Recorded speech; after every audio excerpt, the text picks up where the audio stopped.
Hi friends, welcome to Jaya's garden. இன்றைக்கி ஒரு இன்ஃபர்மேட்டிவான ஒரு விஷயத்தை சொல்கிறதுக்காக தான் வந்து ரொம்ப நாளாக சொல்லணும்னு நினச்சிட்டே இருந்தேன். பட் இப்போ சொல்ல வேண்டிய நேரம் வந்துடுச்சு. ஸோ அந்த பதிவுக்குள்ளே போகிறதுக்கு முன்னாடி நீங்கள் ஜெயாஸ் கார்டன் சேனலை சப்ஸ்கிரைப் பண்ணலை அப்படின்னா சப்ஸ்கிரைப் பண்ணிக்கோங்க. அப்படியே பக்கத்தில் இருக்கக்கூடிய பெல் ஐக்கானை ஆல் ஆப்ஷன் போட்டு வச்சுக்கோங்க. என்ன பதிவு அப்படின்னாக்க, நம்ம வீட்டில் கத்திரி நாற்றுக்கள் எல்லாம் வளர்ந்ததை நம்ம பிடிங்கி நட்டு வச்சோம் இல்லையா. இப்போ ஓரளவு நல்லா வந்துச்சு. எல்லாத்துலேயுமே பூக்கள் வந்துட்டாங்க. இங்கே பாருங்களேன், எல்லா செடியிலையும் ஒவ்வொரு பூக்கள் வந்துட்டாங்க. இப்போ நம்ம பண்ண வேண்டிய மிகப்பெரிய வேலை என்ன அப்படின்னாக்க, பூக்கள் வர ஆரம்பிக்கும் போது அதோடு சேர்ந்துட்டு பூச்சிகளும் வர ஆரம்பிப்பாங்க. ஸோ பூக்கள் வந்தது, பூச்சிகள் வராமல் இருக்கணும் அப்படின்னா ஃபஸ்ட்டு நம்ம செய்ய வேண்டிய வேலை இந்த இருக்கா, இப்போ தெரியுதா, மண்ணை ஒட்டி ஒரு 2 அல்லது 4 இலைகள் இருக்கும். அதை வந்து நம்ம கட் பண்ணிடணும். எதுவுமே அதில் இருக்கக்கூடாதுங்க. ஃபங்கஸ் வராமல் பாதுகாக்கிறதுக்கு இது ஒரு வழி. சரிங்களா?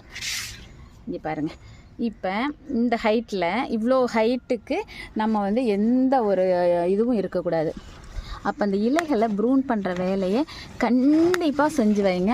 அப்போ தான் கத்தரியில் நல்ல ஒரு ஈல்டை எடுக்க முடியும்.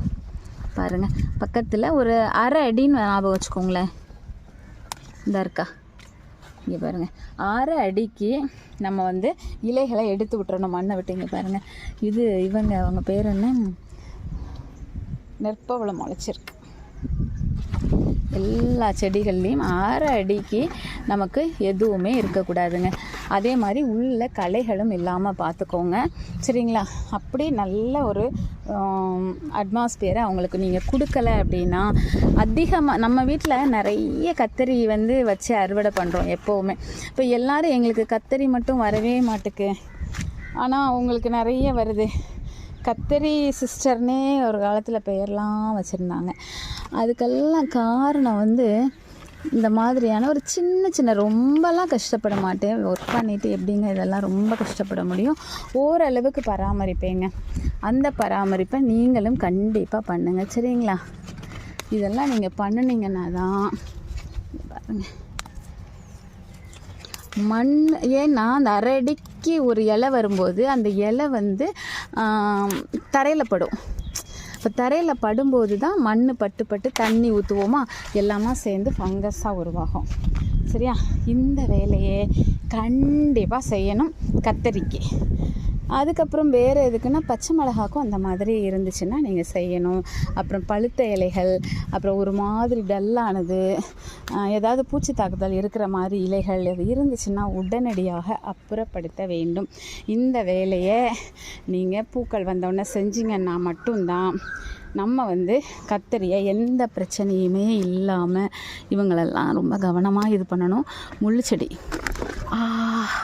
முள்ளு கத்தரி, சரிங்களா?